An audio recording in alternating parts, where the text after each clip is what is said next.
Hey guys, how's it going? Welcome back to another episode of D20 Sundays. Uh, Customizing your character.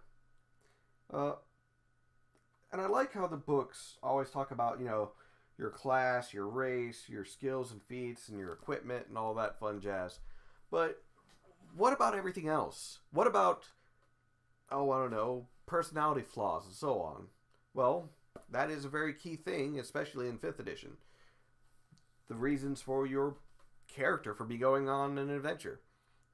Perhaps you received a plot letter, as I call it, a letter from an esteemed colleague asking a question, and they disappeared before you could truly find the answer. And now you're on the search for the answer yourself, and possibly even your colleague.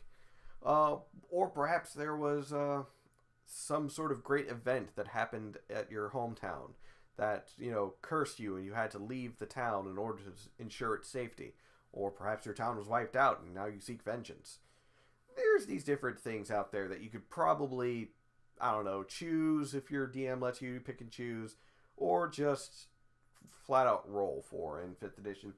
Though, in older editions, that really wasn't a thing. There was no backgrounds to determine your skills or whatever you're proficient at. No, that didn't exist. It was all you. Everything was statted out. You got to choose what your guy was good at. And the backstory was just something that you came up with but had no real effect on your character's abilities unless your DM said it would.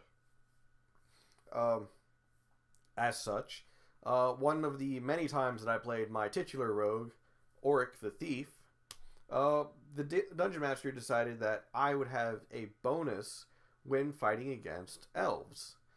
And I'm like, well, why? My guy doesn't hate elves. He is just trained with them. He's like, well, that's why. You know their fighting style, so in case you ever fight against one, you know how to beat them. Or you at least have an advantage at beating against them because you know their fighting style. And I was like, okay, that makes sense. I can live with that. There's been other times, like I was playing an orc who really, really hated goblins. And any goblinoid, like hobgoblins, bugbears, and so on. He didn't like them. He hated them. Well, it was kind of because his tribe that he came from was constantly at war with the goblins and the goblinoids. So the DM decided, well, you get advantage on your attacks versus, goblins or goblinoids. I was like, okay, my orc is okay with that. And no, he was not a half orc. He was an orc. Big, burly orc. Little soft in the head, but hey, who isn't these days? But yeah, so customizing your character, making your character unique and yours. That is a very key and important thing. Now, and I don't mean just, stat-wise. I mean, like, backgrounds. In writing, there are tropes, and there is nothing original anymore. That's kind of apparent. If you read something, you're like, wow, this is a great, cool, original idea. It's not really an original idea. It's just presented to you in a way that you, I wouldn't say don't remember as an original idea, or, how was it explained to me? Essentially, writing is like this. You have a collection of tropes. Something that's seen throughout, all of writing, and everyone has used them in some form or fashion. You are merely rearranging those tropes into different ways to where they seem like a great and original idea. They aren't, but they are. And that's the thing. Any character that you read about in fiction can be broken down to any of these tropes. Batman. Dead parents. Fights crime. Uses darkness to fight crime. Okay. Judge Dredd. No personality. Only the law matters. Will kill to keep the law. Okay. I could probably make a whole list of them, but essentially, that is what you're doing for customizing your character. You are gathering the tropes out there, like the long lost son of the king, or of some great powerful sage, or something. You are the bastard child of the king, and you're wanting to get your rightful throne, and all that wonderful jazz. It's a trope. It's all a trope, but it's fine. It's okay to use these tropes because everyone uses them. Just make it to where your character seems a bit more you versus, oh, he's Batman in fantasy form, or what's another one? He's Green Arrow or Hawkeye or Thor, and just in this series, which you can make those characters in Dungeons and Dragons. I've done it myself before. I made Thor. It was pretty fun. It was fun. Just lightning bolt someone just because I could. Just, hit him with a hammer. I had Mjolnir. It wasn't the Mjolnir, but it was a Mjolnir, and it did its job fantastically. But that's what I mean, though. All the tropes of writing are at your disposal. Just, go to Google, type in common writing tropes, and just pull up the list and read it. I assure you that you will see at least one that you have used in one of your characters. The reason being is that, well, they're a very common trope. And it's when they become so common, so overly used, that we end up not liking them. Like for me, I don't like zombies that much. I don't like The Walking Dead. Gasp.